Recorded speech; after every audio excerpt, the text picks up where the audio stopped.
Okay, so let's unpack this. You've given us quite a bit of material here, really digging into South Korea's new president, Lee Jae-myung, Yeah, there's a lot there. and specifically what his presidency might mean, especially, for digital assets, which is moving so fast. Exactly.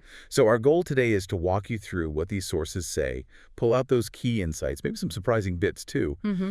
to give you a really clear picture of, well, his background, these potentially huge plans he has, and also the pretty significant challenges he's facing right out of the gate. It's quite a narrative the sources paint. I mean, President Lee's rise itself is frankly remarkable, coming from very humble beginnings. Right, working as a child laborer. Yeah, Yeah, that journey alone tells you quite a bit about the perspective he might bring, you know? totally. I mean, from a factory floor to the Blue House.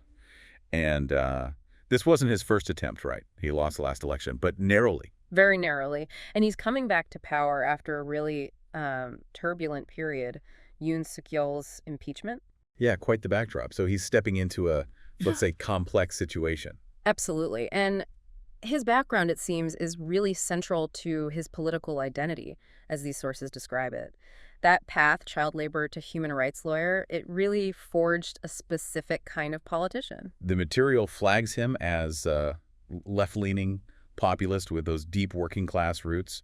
We saw him campaign before on some big ideas like UBI, Universal Basic Income. Right, though this time the sources know he's sort of reframed that. It's more this broader vision for a basic society. Okay, what does that entail? Well, things like pushing for shorter work weeks and maybe more targeted basic income approach rather than the universal one he talked about previously. In his style, he seems to really lean into that populist identity, positioning himself against the elites, as he puts it. He definitely does, uses that working class rhetoric quite effectively, it seems. Clearly resonates. But there's another side to that. The sources mentioned his online presence.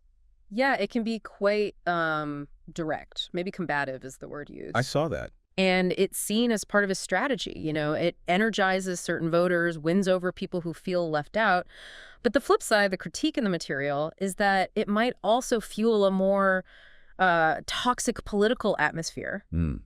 Maybe even promote some conspiracy thinking. That's mentioned too, yeah. It's definitely a polarizing aspect of how he operates. Okay, let's switch gears a bit. Something I know a lot of you listening are interested in, his crypto agenda. Right.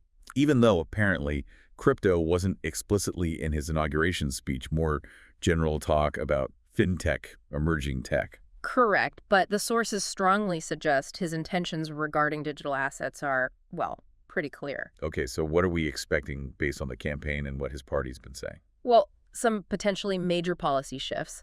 Probably the biggest one is the likely push to finally enact the Digital Asset Basic Act, DABA. That's the foundational regulation piece, right? Exactly. And beyond that, the sources point to support for approving spot crypto ETFs, which, are currently banned in South Korea, Well, okay. and even talk about letting the National Pension Service potentially get into digital asset investment. Okay, hold on. Were these ideas totally new with Lee's election?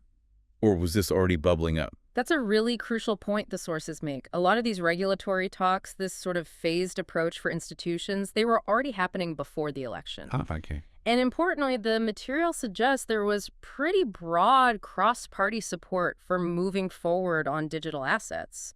So a crypto-friendly direction was kind of expected, regardless of who won. But Lee's Democratic Party seems to be driving it now, with some real specifics. I saw mention of a special committee. They've set up a digital asset committee, yeah. It's led by lawmaker Min-young, and according to the sources, Min's aiming to get DABA passed this year. This year. That's ambitious. It is, and he's apparently been quite specific about what might be in the bill.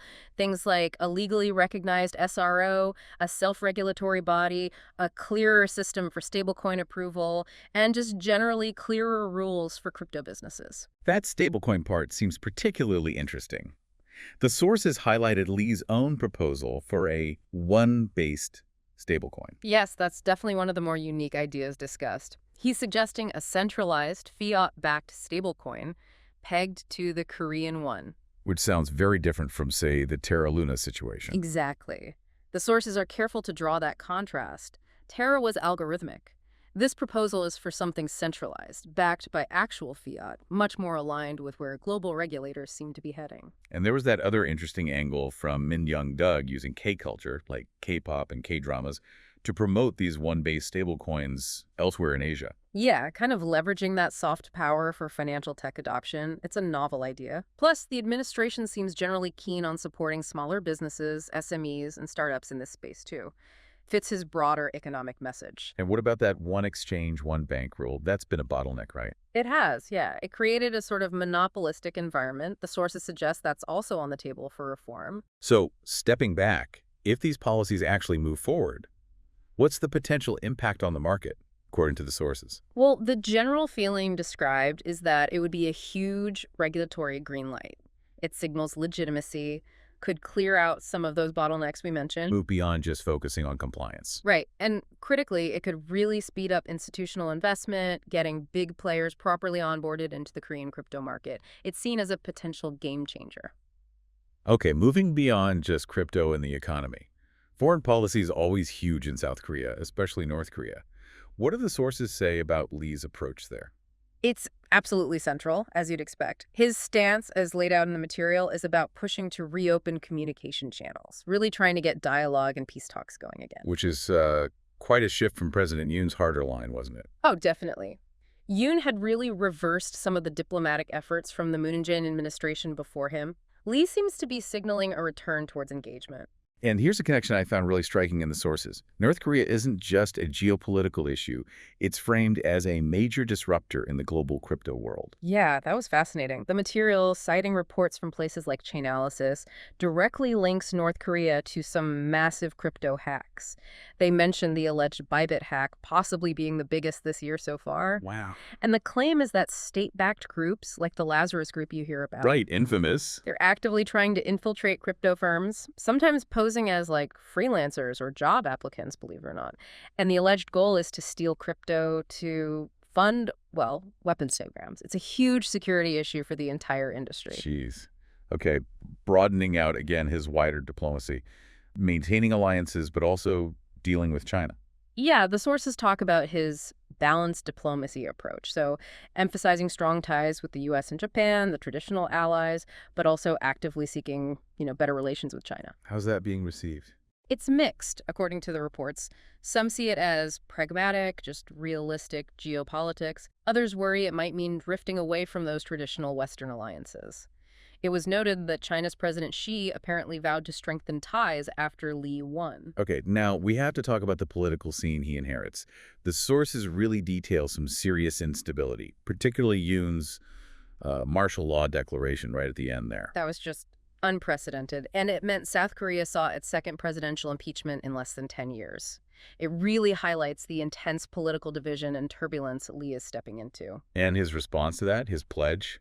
Well, he's pledged to strengthen democratic institutions, prevent that kind of abuse of power happening again. Oh, any specific proposals mentioned? Yeah, the sources mention reforms like separating investigative and prosecutorial powers more clearly, and also potentially amending the Constitution, maybe moving to 2 4-year presidential terms instead of the current single 5-year term, which some argue could bring more stability. But maybe the biggest cloud hanging over him, right from day one, are these ongoing legal cases. The sources say he took office facing 5 major cases. Yeah, this is completely uncharted territory for a South Korean president, according to the material. It's quite something. Should we quickly run through them based on the sources? Yeah, let's do that. What's the first one? Okay, first, an election law violation. The Supreme Court already ruled he made false statements back in the 2022 campaign. They sent it back down to the Seoul High Court for a retrial, basically. And that remand trial is set for June 18th. Very soon. Okay, one down. What else? Then there are pretty serious corruption charges. These stem from his time as Seonimam city mayor. Allegations he colluded with developers on a project causing losses for the city. That trial's currently happening at the Seoul Central District Court. And misuse of public funds, too. That's another one. Accusations that he used public money for personal things while he was governor of Gyeonggi province. That case is over at the Seoul District Court. And the North Korea connection comes up again legally. It does. He's alleged to have been involved in, or at least complicit in, an illegal money transfer to North Korea back in 2018. This supposedly broke laws like the Foreign Exchange Transactions Act. That trial is also happening in Suwon District Court. Okay, there's 4. What's the 5th? The 5th is subornation of perjury. Basically, accused of getting someone to lie under oath in a trial back in 2019. Now, a lower court actually acquitted him on this one, Oh, yeah. but the prosecutors appealed it, so that case is now up before the Seoul High Court. Wow. That is a lot for a new president to deal with, and it brings up this huge, unprecedented legal question, doesn't it, about immunity? That's probably the most critical legal point highlighted in the sources. Article 84 of their Constitution gives the president immunity from criminal prosecution while they're in office. But the big question is, does that immunity apply to trials that were already going on before he took office? And nobody really knows the answer. Legal experts are divided, the sources say. There's just no precedent for this specific situation. They really emphasize watching that election law case, the one with the hearing on June 18th, because how that's handled could set a major legal tone or pathway going forward. Wow. So what these sources really lay out for you is this picture of a presidency that's, on the one hand, incredibly ambitious, right? Economic reform, embracing crypto, new diplomacy. Absolutely. A real forward-looking vision in many ways. But on the other hand, it's facing these deep political divisions and these very concrete, very serious ongoing legal battles from the moment he stepped into the job. That duality is exactly what comes through. He's trying to push this agenda for a more open, tech-savvy economy, including really leading the charge on crypto regulation. But at the same time, he's got to navigate these intense political headwinds and these personal legal issues that could, realistically affect his ability to govern and get those policies implemented. This deep dive, it really exposes just how complex things are in South Korea right now, affecting everything from, domestic politics and the health of their democracy, all the way to international relations, and yes, the future of the crypto market globally. It's a really fascinating and, you could say, quite precarious moment to watch. Definitely. And it leaves us and you with a really compelling final thought to chew on based on this material. Given everything we've just heard about these ongoing legal challenges President Lee is facing, and this big unanswered question about presidential immunity for trials already in progress, how might the outcomes of those specific legal battles actually end up shaping the path of South Korea's really bold plans for digital assets? It adds this whole other layer of uncertainty, doesn't it? Something maybe not obvious just looking at the policy plans alone.